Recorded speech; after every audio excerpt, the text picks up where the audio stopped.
Hello everyone and welcome back to Age Nagash, which is a channel dedicated to Age of Sigmar. Now in this video it's going to be the final video for the Ironjawz in the army archive for now anyway. And what we're going to look at in this part 4 of their army video is their battalions. So the Ironjawz actually have a surprising amount of battalions, and more battalions than I actually thought they did. Especially as they get 2 extra ones in the General's Handbook. And something also very important to note with these battalions, you will see a theme. A lot of them are named fists, and this is because, as I mentioned in the lore video, the Ironjawz really do struggle to count more than how many fingers and thumbs they have in their hands. They can really sort of count up to 5. There's rumours that sometimes there's been a mega boss that's managed to put both their hands together and then they can count more than 5. And then I think there was even a legend of, like someone being able to put their toes together and they can count to 20, but that's all sort of make-believe stuff. But anyways, that's why you will see that a lot of these things are called fists, because that's really their organisation. That actually comes through into the rules as well and what units can go in. So, we're going to start with the brute fist, as brutes are my favourite, so I wanted to start with them. Okay, so what units are required for this battalion is 3 to 5 units of Auric brutes, hence why I said the fist things, because you can go up to 5 and you'll see that a lot on these battalions. So the abilities, what are you going to get? You're going to get a brute big boss. So pick a brute boss from one of the units in this battalion to be the battalion big boss. The model you pick has a wound characteristic of 5 rather than 3. Okay, so you're basically turning this guy into a hero with a wound characteristic of 5. It's pretty big, especially how I said in the unit video, just how much damage potential a brute boss can do. Given a wound characteristic of 5 is big, especially how in most case scenarios you'll be basically picking him to die last in the unit. And then the next ability is a green-skinned battering ram. So a brute fist is a living tide of destruction that can pulverize even the toughest of foes. In your hero phase, units from the battalion within 10 inches of its brute big boss, including his own units, can make a charge move as if it were the charge phase. If the charge is successful, pick one enemy unit within 3 inches of the unit that charge. It suffers D3 mortal wounds. Okay, so this is quite good. It's a good way to do mortal wounds to the enemy, especially how the Ironjawz, they have a few ways to do mortal wounds to the enemy, but they're sort of situational again. Like the biggest way, obviously, is the foot of Gork from the Wind of Shame. That's very risky, as I talked about in the last video. So yeah, it's good to have a bit more of a more mortal wounds you can do in your army, the better. Some armies can do mortal wounds naturally, some armies can't, and they struggle. And the Ironjawz don't struggle too much, but they are one that don't do it so easily. So it's a good way to get that in. And yeah, I think that for me, I'm always going to like this battalion purely because I love brutes. So this is the one I would go for. I don't know if it's the best one, but it's the one I would definitely go for because, like I say, I love brutes. And this battalion will also cost you 180 points. I was going to say that at the start before I started looking at the battalion. However, I sort of got carried away. Like I say, I do like brutes. So 180 points for the battalion is a quite an expensive battalion. However, if you're going for a brute army, most of your army is going to fit in this battalion. Helps with your drops of the army. And it's going to get you that artifact, but 180 points might be a bit pricey for this battalion. And something I will also say about these battalions I'm reviewing, apart from obviously the 2 that are in the General's Handbook, I'm reviewing these from my own battle tome of the Ironjawz, which did come out a little while ago. So if there has been any FAQs, not that I'm aware of, but if there has been, please let me know down in the comments, just to keep us all updated. But I think it is all still relevant.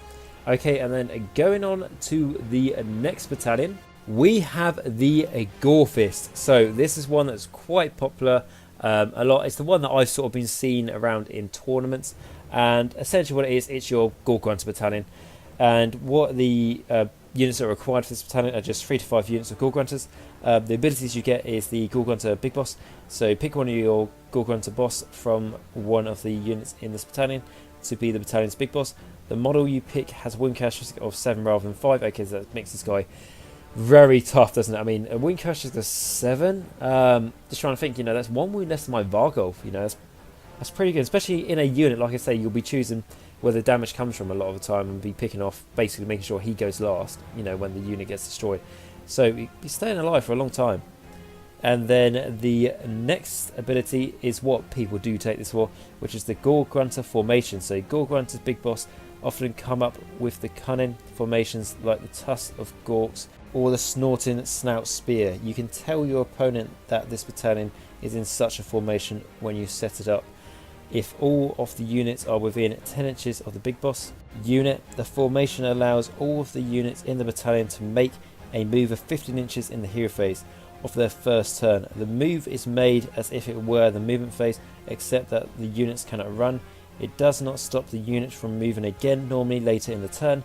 After the first turn is over, the formation dissolves into anarchy and normal rules apply for the rest of the battle. Okay, so I fought against this once in a tournament, and it was in the Scorched Earth battle plan, and I took my Flare army. So my Flare army had, I think it was 22 models back then, and basically my opponent went first as he had the battalion drop and all those sorts of things with his Gore Grunters, and I was pretty confident on my objectives. I was like, yeah, I don't have loads of models, and to catch the objectives you need more models than the enemy, and if you had more models than the enemy on the objective at the end of the turn, when you control it you could burn it as well. So that's basically the biggie here of that battalion, because what he was able to do was charge across the battlefield turn 1, get to my objectives, kill enough of my models on the objectives, which I was quite surprised of, but he's managed to get quite lucky on his making sure I was 8 inches away and charging 8 inches to get the D3 damage with the Gore Grunters. And yeah, he managed to basically, I think he destroyed, he burnt 2 of my objectives that turn, and that's from the first get-go. I was like, well, I'm massively on the back foot here. Basically, towards the end of the game, I pretty much tabled his army, but I did lose massively of the points. So it just shows just how much just that initial alpha strike, if you like, with this, you know, the gorefist, that battalion, that really lends itself to the Ironjawz. It's the only sort of alpha strike formation they have, pretty much. So it's nice to see that there, and also it's basically gives you an excuse to have an all-mounted Gore Grunter army, which is pretty cool. And yeah, and then going into the points again with the gorefist, it's going to cost 190 points. It is the most expensive battalion for the Ironjawz, but it's probably the best. 190 points. It's quite expensive. You know, there's quite a few armies with, you know, like battalions. I'm not going to name them, but maybe they are a bit too cheap for how good they are, and those armies are pretty good anyway. And then the Ironjawz battalions are all quite expensive, and they're sort of like, should I take it, should I not? I mean, it's good, but like, is it that much worth it in points? However, the gorefist, if you really want to go for that way, it can really enhance your chances and just make you generally give your opponent a problem to deal with turn 1, because even if the enemy gets to choose if they go first or not, it's like, oh, I didn't really want to go first, but however, I don't want you to charge me, so I'm a bit stuck really. So yeah, it's basically making your enemy have to problem solve. Right, okay, and then going on to the next one, which is the ardfist. Now I'm going to say the points first off, so that's 170 points for the ardfist, and essentially what it is your ardboyz, but a little bit different to the last one because it also includes a hero. So it says 1 Uruk War Chanter and 3 to 5 units of Uruk ardboyz, and it's only got one ability, but we'll read it out. So it's got called Drawn to the Warg.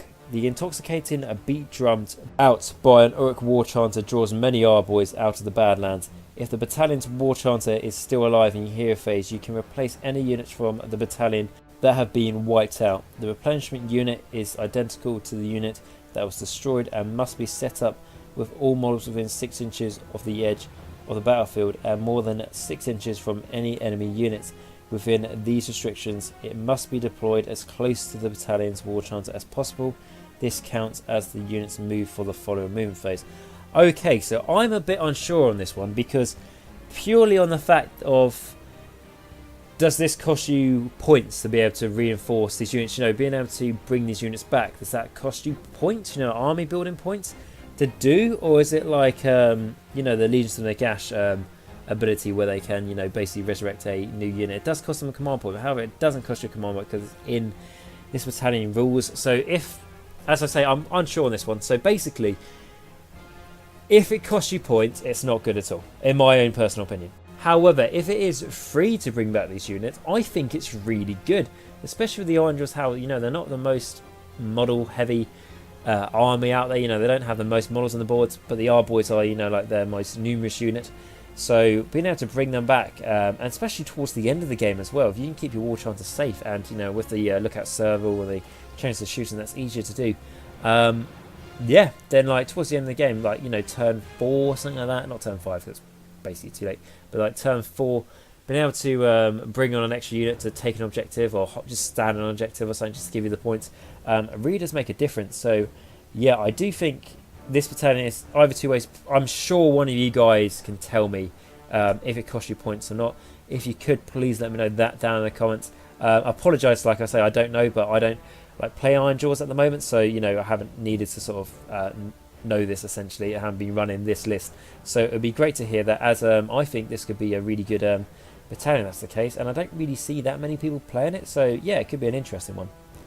Right, okay, and then moving on to our next battalion, which of course is going to be the weirdfist. So one of the most interesting battalions, shall we say, for the Ironjawz, and it's one of the, it's a bit long worded, so try and explain how it works. So basically this weirdfist, it is going to cost you 180 points, so again it is quite expensive, especially how battalions go. And what you need in it, you need a mixture of units, so you need the Uruk Weirdnob Shaman, and then 3 to 5 units chosen in any combination from the following. So you've got Uruk Brutes, Uruk Gorgrunters, and Uruk ardboyz. So basically, you know, all the units I reviewed in the Ironjawz unit video, they're the ones that need to be included in this. And you need 3 to 5, so you could have one of each, or you could, you know, stick to one or have more than one of the other. You know, you can choose. Okay, so the abilities, we have got one, and it is the Weird Energy. So the focused energy absorbed by a Weirdnob Shaman in a weirdfist overcharges their spells and incantations, in addition to the bonuses that the Weirdnob normally receives for being near other Uruks. Roll 1 dice for each unit from the battalion that is within 10 inches of the Weirdnob. When an Arcane Bolt, Green Puke, or Foot of Gork spell is successfully cast, add 6 inches to the spell range for each of these dice that are 1, 2, or 3, and add 1 to the mortal wound inflicted by the spell for each 4, 5, and 6. The spell inflicts mortal wounds more than once. Add the bonus each time. Okay, so it might just be me, but I read this and I'm a little bit confused. So firstly to mention, it's only going to affect your Arcane Bolt, Green Puke, and Foot of Gork, so it's not going to affect your Mystic Shield. I don't think that really would come into it, but you know, just something bearing in mind there. But the only thing that would have affected is just the range of your Mystic Shield, but you know, that's no biggie. And then that's if you get a 1, 2, or 3 when you roll for each of those units that, you know, give you add 6 to the range, which like we said is good, especially for the Green Puke spell. And when you have the 4, 5, and 6, gives you afflicts an extra mortal wound. So how this works is if you do an Arcane Bolt, standardly, you know, would do 1 mortal wound. This you get a 10 or more. Let's just say you go under 10, or you cast invade, so you do 1 mortal wound to the enemy. With this, you do another mortal wound, so 2 more wounds, which is quite good. And when it says if the spell inflicts mortal wounds more than once, add the bonus each time. If you're doing the Foot of Gork and you're doing d6 mortal wounds, and it's say, you know, you roll a 3 for d6 mortal wounds, it's a 3 mortal wounds plus 1 to that, and then you roll a 4 up to see if the foot stomps again, and you do, and then you do, let's say, 5 mortal wounds this time, you add another mortal wound to that, so it becomes 6. So, you know, it keeps going, basically, that ability. I like this battalion because I just think it would be quite a bit of fun, especially how it would make the range of your Weirdnob a lot better. It's not helping its casting value though, unfortunately, so what that does mean is that it's not another way to try and enhance your you know, your Foot of Gork spell, because if I was taking the Weirdnob charm, like I said before, I'd just be trying to do the Foot of Gork the whole time, even though it'd probably be a waste of time. I'd be doing it anyway, so I could take this whole battalion to try and do that, and it just never happened, and this battalion sort of being wasted apart from making your deployment, you know, quicker. So yeah, it's, I wouldn't say it's a competitive battalion, but I would say, again, like when I mentioned the Weird Knob Shaman, it's a fun one. It's one you're going to enjoy. That's my personal opinion anyway. And like I said, it's 180 points. It's quite expensive, but yeah, I would have a lot of fun with this, so that's why it would be something I would consider. Right, okay, and then going on to the next battalion, which is the Ironfist. This is 180 points. However, this is one that is actually quite popular. It's one that I used to run when I did my Ironjawz, even 1000 point army. It's the one I used to run just because I literally found it really, really useful, and we're going to get into that now. So what units you need? So you need 3 to 5 units chosen in any combination of the following. So Uruk Brutes, Uruk Gorgrunters, or Uruk ardboyz, so the Ironjawz units basically.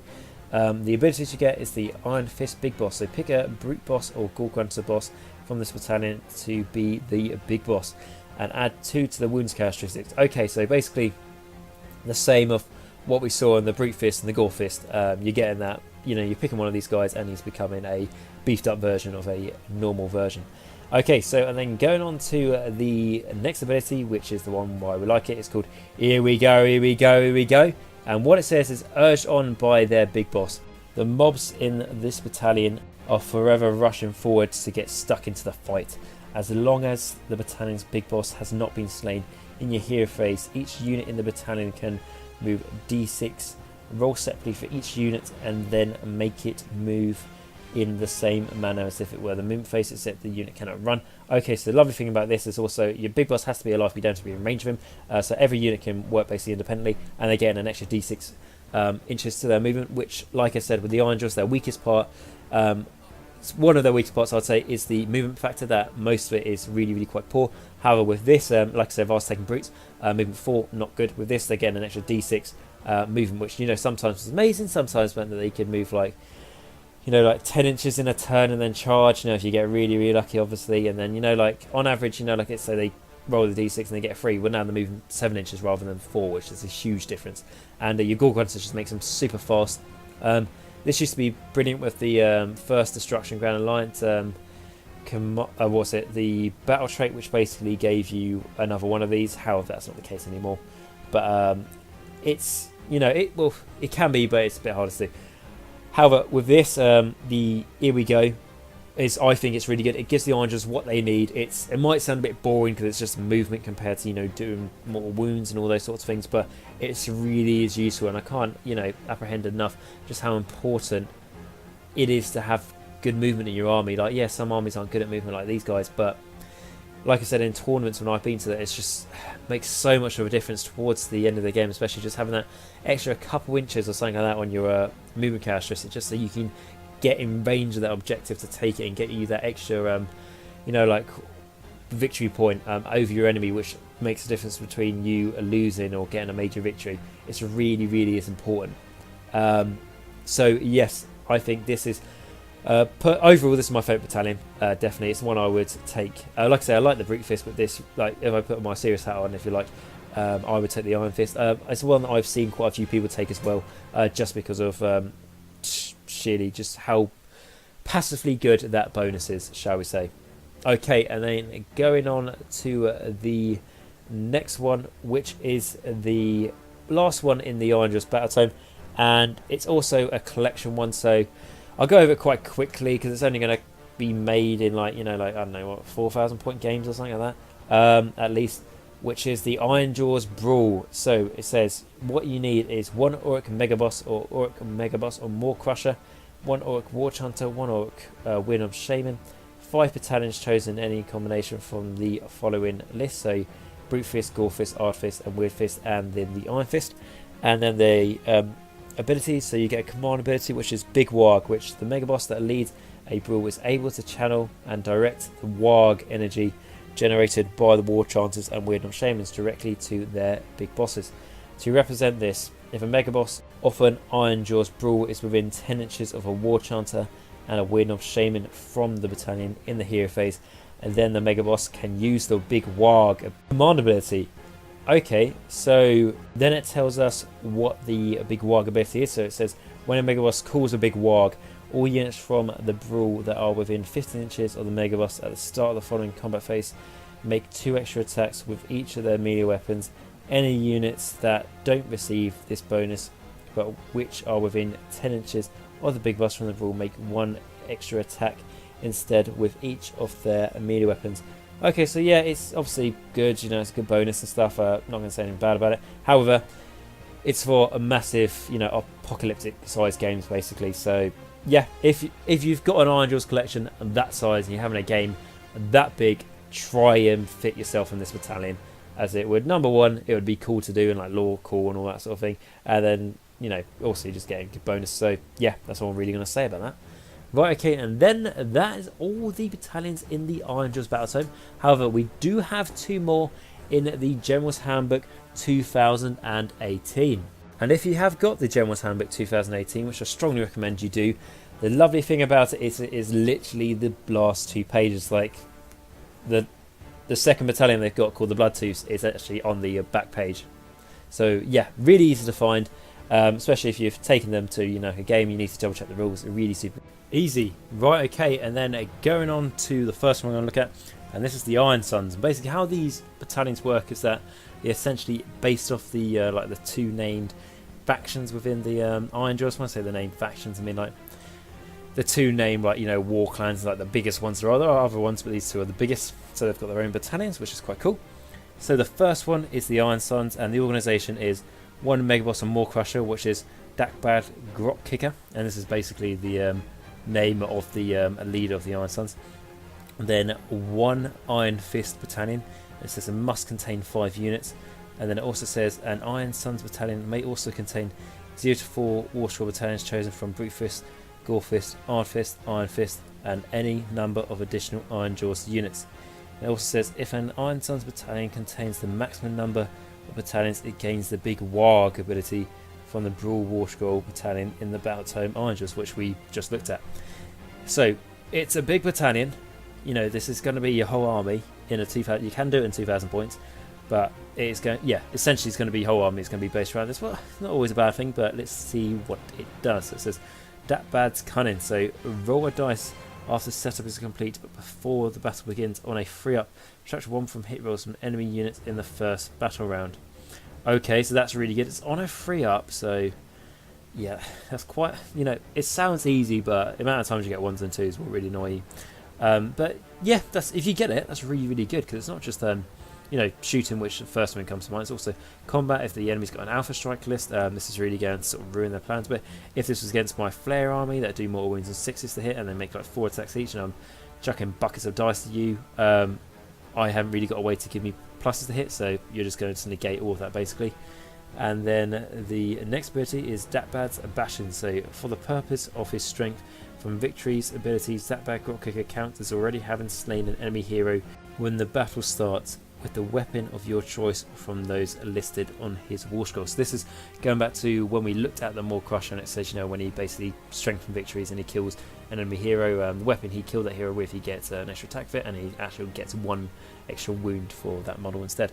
Right, so it's not the best ability, but you know, it's actually it's an alright one, isn't it? It's quite fun. It's quite, you know, it makes your Mega Boss now have, you know, 14 wounds on his More Crusher, so and he gets an extra attack with his weapon to show that he's basically not a gore track, but you know, a name character, which is nice. However, he'll still get all the artifacts and stuff, of course.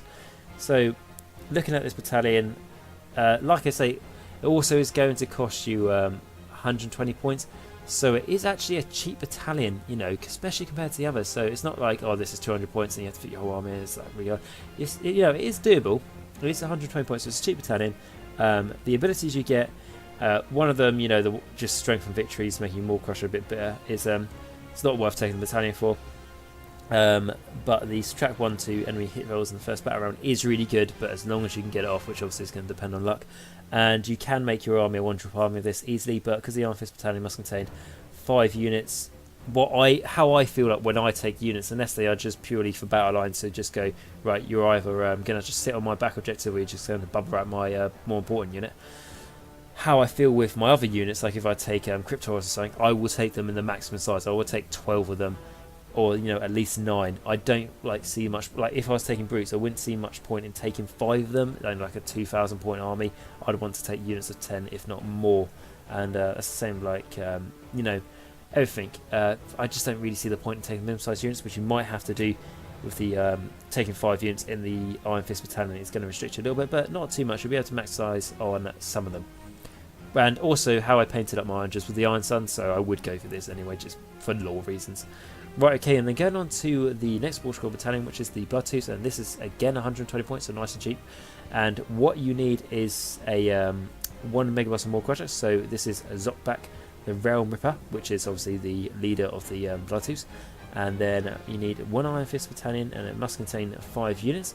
And then a Bloodtooth battalion may also contain 0 to 5 Warscroll battalions chosen from any combination from the following list: Brutefist, Gorefist, Weirdfist, and Ironfist, and any number of additional Ironjawz units. And then it says if a Bloodtooth battalion contains the maximum number of battalions, it gains the Big Warg ability from the Brawl Warscroll battalion in the Battletome Ironjawz.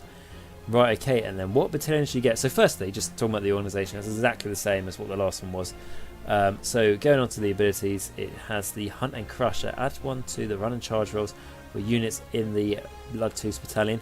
Okay, so this is good because you're getting add 1 to your charge rolls anyway, being the Ironjawz. So this is giving you add 2 to your charges, and then if you're playing, you know, taking a lot of ardboyz and stuff, remember their drama gives them +2 as well, so then they'll be getting +5 to charging, which is really quite big, and also you're getting pluses to run, which is always good as well, especially with how slow their movement is. Right, and then the next and last ability, so it's called Get the Realm Gate. So you can set up a baleful realm gate in your opponent's territory before they set up any units. Add 2 to the bravery characteristic of units in the Bloodtooth battalion while there are any baleful realm gates on the battlefield. Okay, so this has changed since last time I looked at this.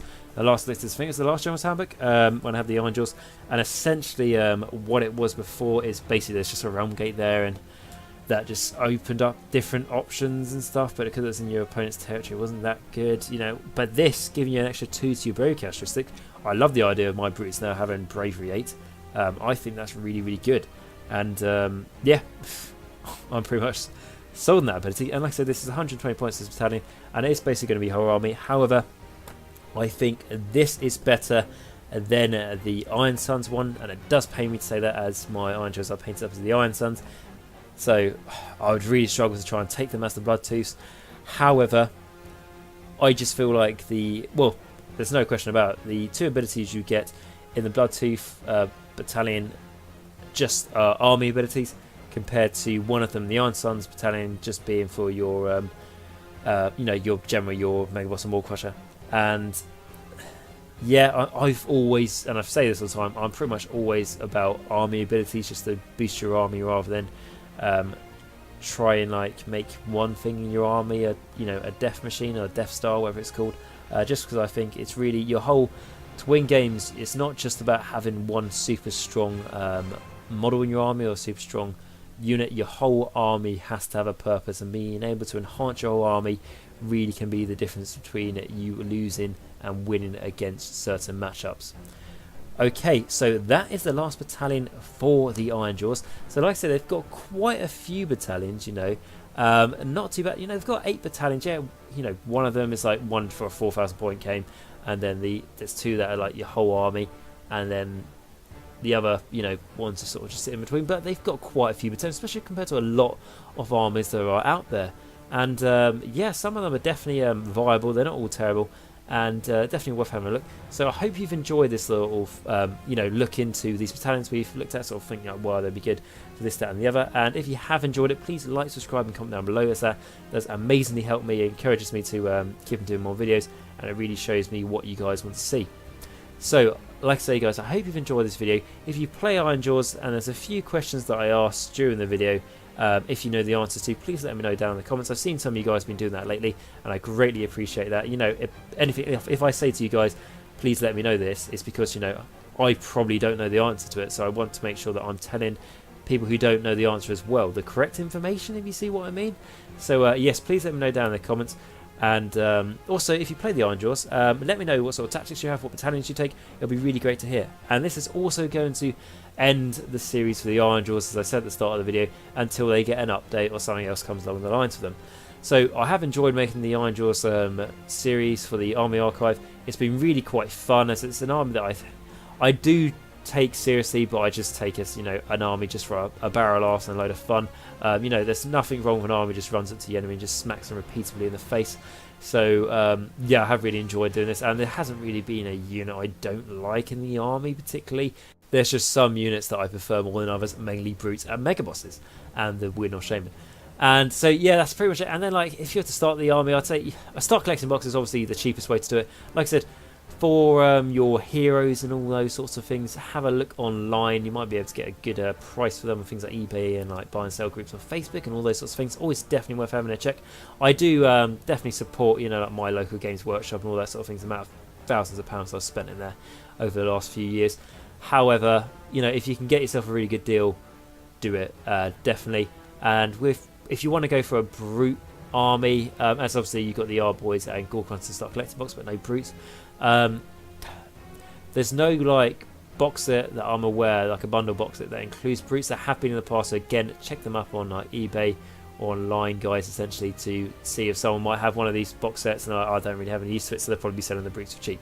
Definitely worth checking out. And yes, that's pretty much it. So like I said, guys, I hope you've enjoyed this video, and until next time, remember, Nagash is all, and all is one in Nagash.